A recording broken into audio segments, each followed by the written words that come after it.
31 अगस्त 2021 एक 14 साल की लड़की जो कि काफी नशे की हालत में थी, वो सीसीटीवी कैमरे में एक ऑटो से उतरती दिखती है और फिर उसी ऑटो वाले के साथ होटल में जाती दिखती है। ऑटो वाला उसे एक ऐसे रूम के अंदर लेके जाता है जहां पहले से ही 12 लड़के मौजूद थे और जैसे ही वो लड़की उस रूम में पहुंचती है तो वो सभी के सभी 12 लड़के उस पर टूट पड़ते हैं और उसके सारे कपड़े उतार देते हैं और इसके बाद एक एक करके सभी के सभी उसके साथ शारीरिक संबंध बनाते हैं और उनके सामने गिड़गिड़ाती है और रहम की भीख मांगती है, क्योंकि इतनी कम उम्र में उसे असहनीय दर्द जो हो रहा था और उनसे कई बार माफ़ी भी मांगती है और हर एक से अपने आप को छुड़ाने की गुहार करती है और उन सभी दरिंदों में से उनमें से किसी को भी उस पर रहम नहीं आती है और अगले 24 घंटों तक उसको नोचते रहते हैं और एक एक करके शारीरिक संबंध बनाते रहते हैं। और अब इतना ज़्यादा शारीरिक संबंध बनाने की वजह से उसकी अगले दिन तक ऐसी हालत हो जाती है कि वो ठीक से चल भी नहीं पा रही थी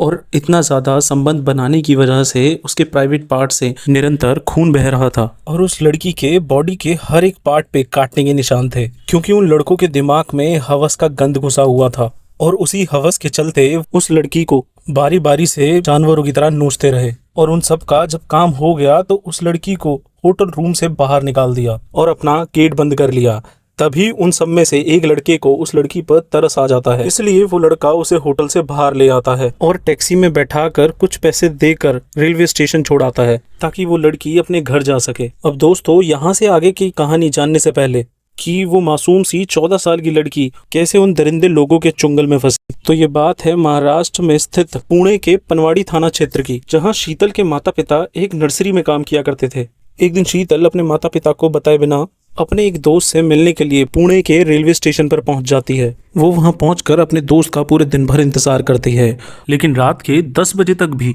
उसका दोस्त वहां नहीं आता है। तो वो लड़की पूरे दिन भर की थकी हुई और उसका इंतजार करते करते बहुत ज़्यादा परेशान होने लगती है और थक हार के उसी रेलवे स्टेशन पर बैठ जाती है। अब वो लड़की पूरे दिन भर की हारी थकी हुई लड़की थी, तो वहाँ एक ऑटो वाला भी पूरे दिन भर से वहीं खड़ा हुआ था जो कि उसे पूरे दिन से नोटिस कर रहा था। इसलिए वो ऑटो वाला उस लड़की के पास जाता है और उसे पूछता है, तुम क्यों परेशान हो, क्या मैं तुम्हारी कोई मदद कर सकता हूँ। अब लड़की पूरे दिन भर से परेशान थी तो वो बेझिझक उस ऑटो ड्राइवर को सब कुछ बता देती है और ये भी बताती है कि वो घर पे कुछ नहीं बता के आई है और वो अपने किसी दोस्त से यहाँ मिलने आई थी जो कि सुबह से अब तक नहीं आया है। पहले तो वो ऑटो ड्राइवर वहाँ से चला जाता है, लेकिन 10 मिनट बाद वो फिर आता है और उस लड़की से आके कहता है कि एक लड़का स्टेशन के बाहर खड़ा है जो कि किसी का इंतजार कर रहा है और हो सकता है कि वो तुम्हारा दोस्त हो, आओ चलो मैं तुम्हें उसके पास ले चलता हूँ और तुम बिल्कुल भी परेशान मत हो, लो थोड़ा पानी पी लो। ये कह करके वो ऑटो ड्राइवर उसको पानी देता है और लड़की उस पानी को पी लेती है। अब दोस्तों, लड़की पानी पीने के बाद जब उस ऑटो ड्राइवर के साथ चलने लगती है तो लड़की थोड़े दूर चलने के बाद उसको जब चक्कर आने लगते हैं